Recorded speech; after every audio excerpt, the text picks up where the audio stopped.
kaligtasan mo sa Alerto 24. Isang fetus na natagpuan sa loob ng kahon ng sapatos sa Dumaguete City, Negros Oriental.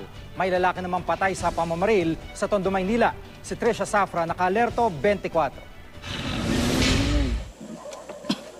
Tulala si Aling Teresita Dicky habang pinagmamasdan ng kanyang dugoang anak na si Michael sa loob ng kanyang bahay sa Barangay Baseco sa Tondo, Maynila.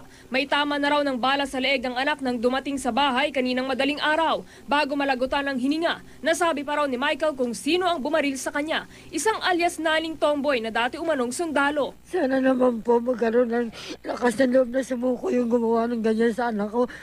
Nagsasagawa na ng manhunt para sa suspect.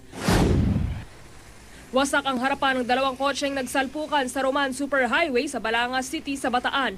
Ang puting kotse, bumangga sa sinusundan nitong tricycle bago sumalpok sa kasalubong na asul na sasakyan. Patay ang driver ng asul na kotse na si Reden Luna. Sugatan naman ang driver ng puting kotse na si Karin Caleda Can at 3 iba pa. Isang fetus naman ang natagpuan sa loob ng kahon ng sapatos sa Dumaguete City, Negros Oriental. Sa tingin ng pulisya, sadyang inilaglag ang fetus at hindi taga roon ang ina nito. Ibinigay sa City Health Office ang fetus para maipalibing. Nasagip sa operasyon ng mga otoridad ang ilang endangered na ibon na ibinebenta sa Cebu. 2 lalaki ang inaresto dahil sa pagbebenta ng mga Philippine Hawk Eagle, Cockatoo, Serpent Eagle at Amethyst Brown Dove. Hindi muna pinangalanan ang mga inaresto habang nagpapatuloy ang follow-up operation.